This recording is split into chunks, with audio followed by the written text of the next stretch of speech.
Assalamualaikum warahmatullahi wabarakatuh. Semangat pagi anak-anak ibu semuanya. Kembali lagi dengan ibu Bella Pratiwi pada pembelajaran sifat koligatif larutan. Kita lanjut ya, yaitu lanjut ke part yang ketiga. Membahas apa saja? Silakan dicek it out. Oke, di sini ada beberapa gambar. Yang pertama ada gambar, kata-katanya di sini ice cream salt, berarti ada bongkahan es ditambahkan dengan garam. Selanjutnya ada pembersihan jalan diakibatkan adanya salju. Yang gambar selanjutnya ada gambar es jeruk. Dan gambar terakhir ada gambar gunung es.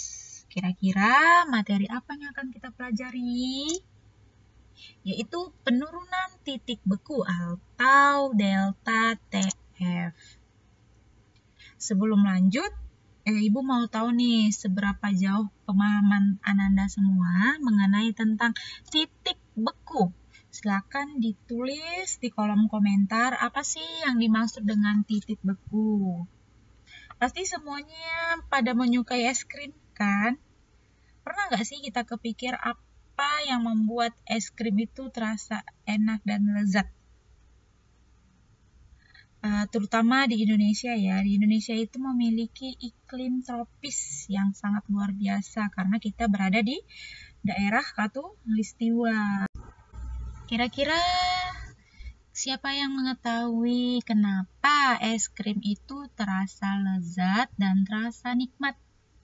Ya, untuk itu kita bahas dahulu mengenai tentang sifat koligatif larutan pada penurunan titik beku.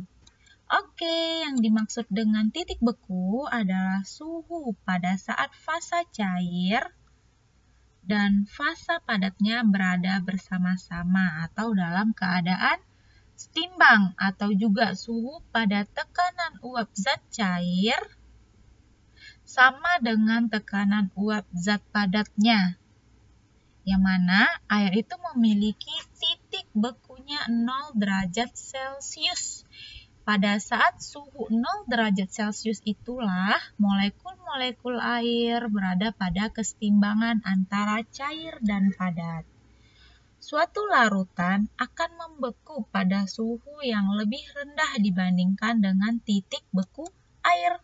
Selisih antara titik beku pelarut murni dengan titik beku larutan itulah yang disebut dengan penurunan titik beku larutan atau disimbolkan dengan delta TF.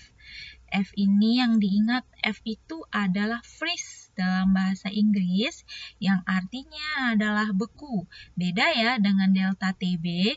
Delta TB B-nya itu boiling atau didih bahasa Indonesianya. Itu pembedanya.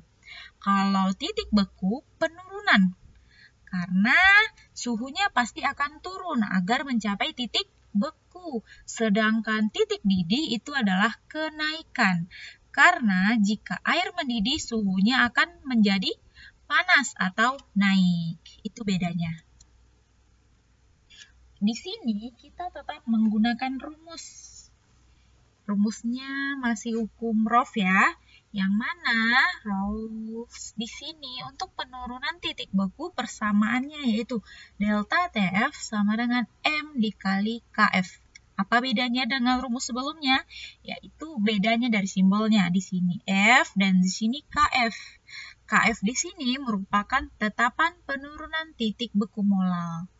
M-nya itu masih sama ya, molalitas yaitu gram per mR dikali 1000 per MP. MP-nya adalah massa pelarut.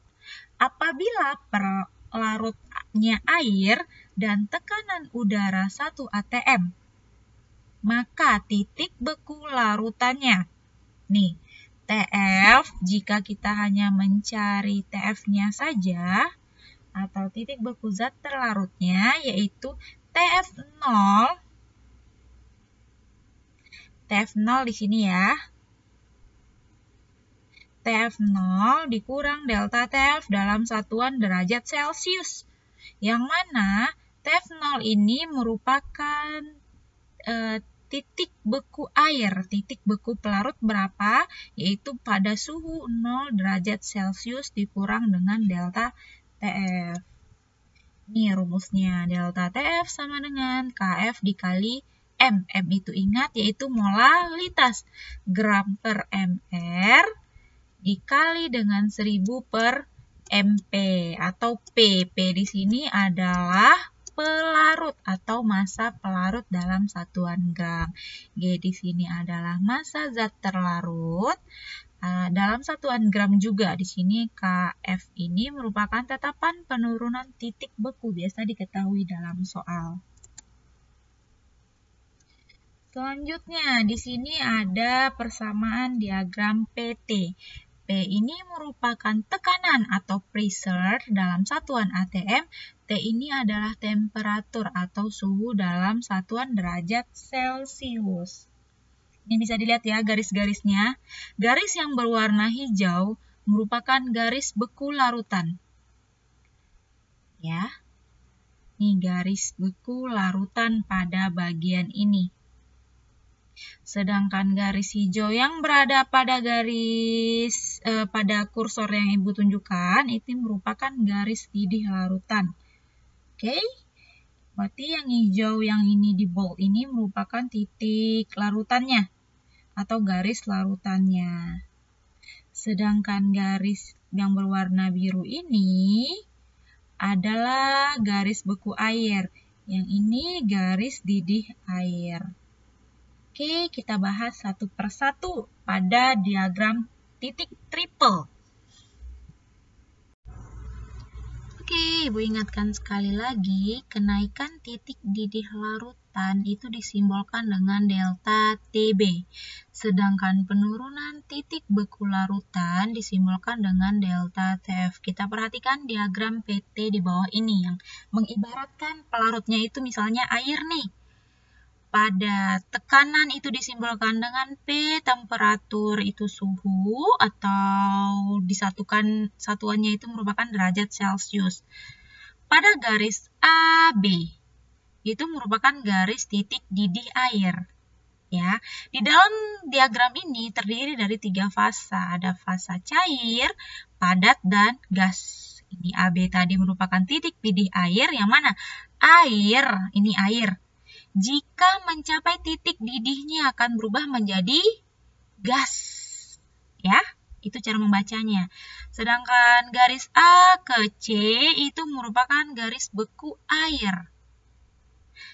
Pada zat cair, jika mencapai titik bekunya, zat tersebut akan membeku atau fasanya berubah menjadi padat. Pada simbol C atau titik C, kita turunkan ke bawah, itu kita ibaratkan dia C1. C1 merupakan titik beku air, yaitu 0 derajat Celcius. Sedangkan B, titik B tadi ini apa? Merupakan titik didih air. Kita ibaratkan B1, dia merupakan titik didih air, yang mana air mendidih pada suhu 100 derajat Celcius. Oke, kita lanjut. Perhatikan lagi diagram ini. Di sini ada 2 garis nih. Ada 2 garis penghubung. Yang pertama garis lurus untuk garis yang menunjukkan bahwa itu zat pelarut. Sedangkan garis putus-putus itu untuk garis yang menunjukkan zat atau larutan yang telah bercampur. Ada keterangan-keterangan lagi yang dapat kita simbolkan. Yang tadi ada simbol C1 dan B1 yang menunjukkan bahwa ada titik didih dan ada titik beku. Kita perhatikan ke titik bekunya terlebih dahulu, yaitu di C1-nya. Kalau di dalam suatu zat pelarut, itu memiliki titik beku 0 derajat Celcius. Itu zat pelarut ya. Kita lihat kata-katanya nih. Titik beku larutan selalu lebih rendah dari titik beku pelarut. Titik beku larutan, itu yang mana tadi simbolnya? Yaitu adalah garis putus-putus, garis putus-putus pada simbol untuk menunjukkan titik beku diibaratkan dengan R1. Sedangkan untuk zat pelarutnya itu C1. Titik beku larutannya itu selalu lebih rendah dari titik beku pelarut. Jawabannya benar. Kalau misalkan di dalam suatu larutan, di suatu pelarut hanya 0 derajat Celcius. Jadi bekunya suatu larutan itu misalnya nih, dia min 5 derajat Celcius. Berarti lebih bekuan siapa? Si pelarutnya atau si larutannya? Jawabannya adalah si larutannya lebih beku. Makanya titik bekunya larutan itu lebih rendah daripada pelarut, yaitu si R1-nya tadi min 5 derajat Celcius. Gimana dengan si titik didih? Si titik didih memiliki titik didih larutannya. Nih ada simbol baru yaitu si Q1. Itu merupakan titik didih larutan. Yang mana dia selalu lebih tinggi daripada titik didih pelarut. Titik didih pelarut tadi air mendidih pada saat suhunya 100 derajat Celcius. Sedangkan suatu larutan mendidih pada saat suhunya 105 derajat Celcius. Makanya titik didih larutannya itu lebih tinggi kan. Si Q1-nya itu memiliki larutan yang lebih tinggi dibandingkan dengan si pelarutnya tadi hanya 100 derajat Celcius. Maka berlakulah hukum yang mana pada si titik didih, masih ingat rumusnya? TB sama dengan TB0 ditambah delta TB. Atau TB sama dengan 100 derajat Celcius. Itu untuk titik didih air atau titik didih pelarut ditambah dengan delta TB-nya. Delta TB rumusnya yaitu KB dikali M. Sedangkan si delta TF itu rumusnya yaitu KF dikali M. Untuk mencari si TF-nya sendiri atau selisihnya delta TF itu yaitu TF0. TF0 itu adalah suhu air membeku atau 0 derajat Celcius dikurang dengan si TF. TF itu adalah si larutannya sehingga hasilnya menjadi delta TF. Atau ibu ulangi, delta TF sama dengan TF0 ditambah, delta TF sama dengan TF0 dikurang dengan TF. Oke, itu perlu diingat ya rumus-rumusnya.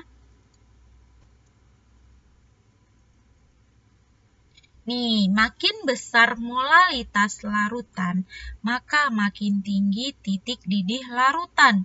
Dan makin tinggi pula penurunan titik beku larutan. Ulangi lagi, makin besar molalitasnya, maka pasti dong makin tinggi kenaikan titik didih dan makin tinggi pula penurunannya karena si molalitas itu berbanding lurus dengan titik beku, nih delta TF, dan titik didih atau delta TB. Dia karena berbanding lurus. Ini rumus-rumus yang Ibu sebutkan tadi. TB larutan sama dengan TB pelarut ditambah delta TB. Di sini TB larutan untuk mencari titik beku suatu larutan sama dengan TB pelarut. Berapa sih titik didih air? Yaitu 100 derajat Celcius ditambah dengan delta TB. Ini bisa diputar-putar ya rumusnya, yang mana delta TB dulu sama dengan TB0. TB0 itu siapa? TB0 itu pelarut. Di sini ada TB. TB itu aja adalah larutan. Ingat, yang ada seperti 0 di atasnya atau seperti derajat, itu adalah pelarut.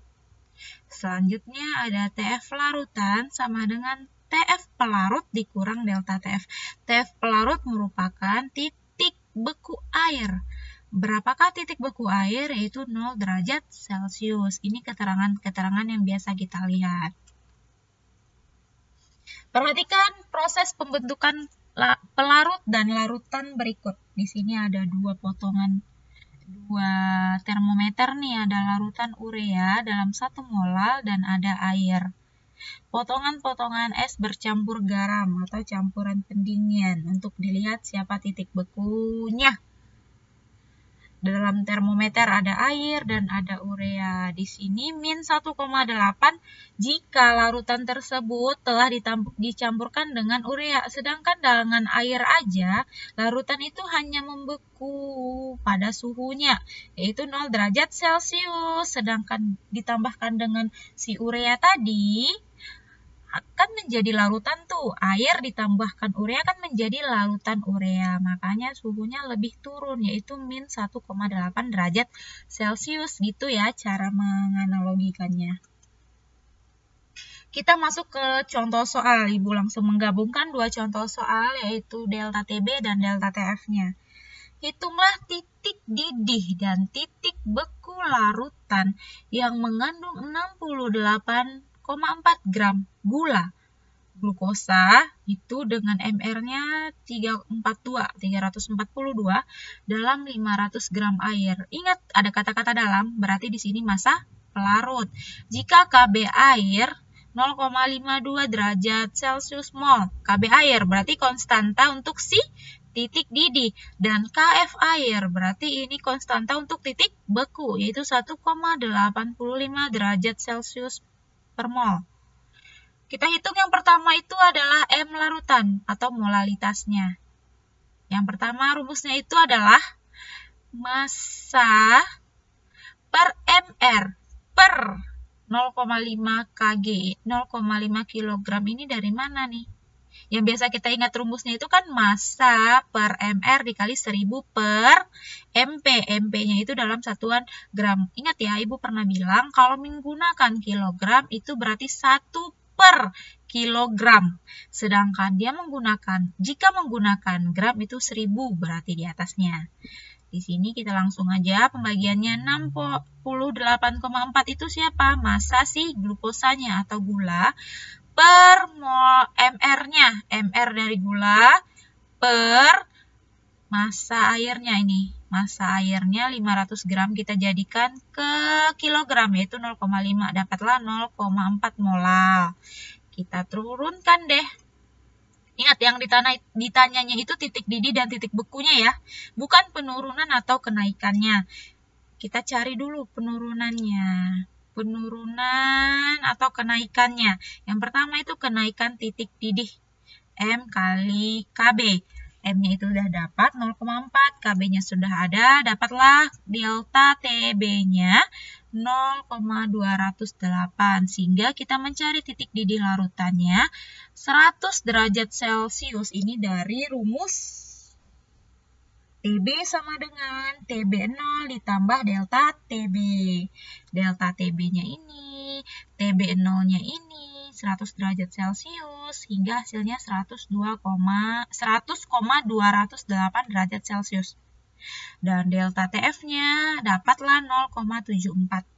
Titik beku larutannya 0 derajat Celcius dari mana? Dari rumus TF sama dengan TF0 dikurang delta TF. TF0 itu adalah titik beku air, yaitu 0 derajat Celcius dikurang 0,74 sehingga hasilnya plus 0,74. Oke, selanjutnya kita membahas mengenai tekanan osmotik atau tekanan osmosis yang disimbolkan dengan V. Ini V ya. Waktu kelas 8 SMP pernah kan melihat lambang V? Ya kan, V biasanya disimbolkan dengan lingkaran, diibaratkan itu dengan lingkaran. Yang mana nilainya itu 3,14 dan juga 22/7. Tapi kalau di sini V itu adalah tekanan osmotik. Pernah nggak sih anak-anak ibu semuanya mendengar tentang larutan atau cairan osmotik? Cairan atau larutan osmotik itu ada dalam tubuh kita. Itu adalah membran yang mana dia itu dengan berbagai jenisnya ditata sedemikian rupa sehingga dapat menjaga agar campuran yang terpisah itu sesuai dengan ukuran partikel-partikelnya dalam campuran dan juga dengan ukuran pori-pori suatu membran. Nah, nanti akan kita bahas ada yang namanya semi-permeable. Sebelum itu kita lihat dulu apa itu yang dimaksud dengan tekanan osmotik. Tekanan osmotik. Di sini ada bagaimana sistemnya dan ada juga rumus-rumusnya yang terkandung di dalam tekanan osmosis atau tekanan osmotik. Proses berpindahnya pelarut dari larutan yang memiliki konsentrasi lebih rendah. Berarti kalau konsentrasinya lebih rendah, larutannya itu lebih encer. Dia itu berpindah ke larutan yang konsentrasinya lebih tinggi atau lebih pekat. Biasanya ini apa? Asam pekat. Itu berarti lebih berbahaya ya. Melalui membran semi-permeabel yang dapat ditembus oleh molekul-molekul pelarut. Ini ada kata-kata semi-permeabel. Berarti kayak ada sekat-sekat kecil sehingga larutannya itu berpindah kan dari yang rendah ke yang tinggi. Maka di sini disebutlah tekanan osmotik, yang mana merupakan tekanan yang diberikan pada larutan yang dapat menghentikan perpindahan molekul-molekul pelarut ke dalam larutan melalui membran semi-permeabel tadi, atau prosesnya itu disebut dengan proses osmosis. Berarti ada tekanan sehingga dia dapat menghentikan proses tadi itu gitu. Menurut hukum Van Hoff, tekanan osmotik itu mengikuti gaya gas ideal atau hukum gas ideal. Rumusnya masih ingat di fisika? Itu adalah PV sama dengan nRT. Tekanan, volume, mol. R itu adalah tetapan, T itu adalah suhu. Kita lihat lagi. Di sini ada gambar. Disinilah yang disebut dengan membran semi-permeabel. Nih garis lurus ini. Berarti ada celah kecil kan? Sehingga pelarut-pelarut itu, pure solvent ini, pelarut-pelarut itu akan menembus nih ke konsentrasi yang lebih tinggi. Dalam fenomena ini terdapat fenomena perembesan yang kita lihat ya di sini nih. Dalam proses semi-permeabel ini yang pertama ada dialisis dan juga ada proses osmosis. Jika hanya molekul-molekul pelarutnya saja yang dapat menembus membran ini, maka disebutlah proses osmosis. Berbanding terbalik, jika hanya zat terlarutnya yang menembus membran semi-permeabel ini, maka proses itu disebut dengan dialisis. Pernah kan melihat proses dialisis ini biasanya terjadi di dalam pencucian darah. Ini biasa dibahas dalam biologi ya.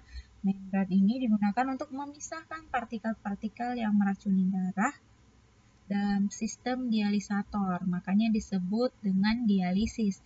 Sedangkan si osmosis ini adalah yang mana proses pelarutnya tadi yang dapat menembus membran ini, makanya disebut dengan proses osmosis. Jika membran osmotik ini ditempatkan di antara dua larutan dengan konsentrasi yang berbeda ini ya, maka molekul-molekul airnya akan berpindah menembus membran dari larutan yang konsentrasinya rendah ke larutan yang memiliki konsentrasi yang lebih tinggi. Begitu. Kita lihat lagi prosesnya. Di sini ada gambar seperti bejana ya. Ini ada larutan gula yang di dalam suatu pompa atau tekanan. Di sini ada air dan di sinilah selaput semi permeabelnya nih seperti gabus kecil gini. Proses berpindahnya molekul air dari gelas kimia ke dalam corong tistel ini melalui selaput semi permeabel, ini yang biru pekat ini, maka disebut dengan osmosis atau osmotik. Dia dapat dihentikan apabila permukaan larutan gula ini diberikan suatu tekanan atau ditekan atau didorong, sehingga tekanan itulah disebut dengan tekanan osmotik. Besarnya tekanan osmotik itu diselidiki oleh Van Hoff. Tadi disebutkan bahwa itu sama halnya dengan hukum gas ideal. Tapi rumus sebenarnya adalah, ini dia, yang melambangkan V tadi. V sama dengan MRT. Tadi kalau yang sebelumnya PV sama dengan NRT. Kalau kita olah-olah lagi, sehingga dari mana M itu merupakan dari rumus perpindahan ruas dari N per V. Makanya didapatkan molaritas dikali R itu konstanta gas. Ini ya, 0,082. Sampai sini aja udah benar, 0,082 dikali T. T itu dalam satuan Kelvin, beda dengan si suhu sebelumnya. Beda dengan titik didih dan titik beku sebelumnya. Di sini menggunakan satuan Kelvin, yang mana derajat Celcius ditambahkan dengan 273, menghasilkan Kelvin. V tekanan osmotik, satuannya tetap ATM atau atmosfer. Molaritas beda dengan molalitas. Mendapatkannya gimana? Lihat lagi video pembelajaran yang part pertama. Mendapatkan konsentrasi larutan dengan molaritas. Di situ menggunakan massa, menggunakan MR dikali 1000 per V. V itu adalah volume larutan. Ini rumusnya ya, V sama dengan MRT. Kita langsung ke contoh soal. Di sini dibilangnya sebanyak 18 gram glukosa. MR-nya itu 180 dilarutkan ke dalam air sampai volumenya itu 500 ml atau 0,5 liter dalam satuan liter. Jika larutan percobaannya itu adalah 27 derajat Celcius, tentukan tekanan larutan ini mudah. Yang pertama, langkah pertama tadi tentukan rumusnya dulu. V sama dengan MRT. M-nya telah dapat, belum. Kita cari dulu M-nya atau molaritasnya. Dari yang lain, larutan itu disebut dengan hipotonik. Sama halnya dengan molaritas. Jika menggunakan liter, maka dikali 1 per liter. Sedangkan ini biasanya perbandingan. Berarti kalau kita rumus yang tadi 1000 per mili sama dengan MRT, berarti ini perbandingan kali 1. Tinggal dikalkulasikan. 18 itu masanya per MR per atau hipo 0,5 gitu ya. Liter hasilnya 0,2 kita masukkan ke sini. Misalnya cairan ini berarti harus setelah itu R-nya telah dapat karena itu ketentuan 0,082 saja sudah benar. Ini ada ketinggalan nolnya ya. 0,082 atau reverse osmosis. Dikali dengan satuannya si Kelvin 27 derajat Celcius ditambah dengan 273 hasilnya 300 dan hasil kalkulasinya adalah 4,923 atm larutannya, sehingga partikel pelarutnya itu bergerak ke larutan dari larutan ke air. Berarti partikelnya itu dari larutan ke air, bukan dari air ke larutan. Proses ini dapat digunakan untuk memperoleh air bersih dari air laut ke air kali. Ini proses dari reverse osmosis. Sekian untuk pembelajaran kita mengenai titik beku, titik didih pada pembahasan sebelumnya, dan kita review lagi di pembahasan ini dan juga tentang tekanan osmosis. Terima kasih untuk perhatiannya. Jika ada yang ingin ditanyai atau ada yang masih ragu, langsung menghubungi Ibu boleh, dan juga bisa di kolom komentar. Silakan diketik di kolom komentar ya. Semangat terus untuk belajar kimianya. Ibu akhiri, wabillahi taufiq wal hidayah. Wassalamualaikum.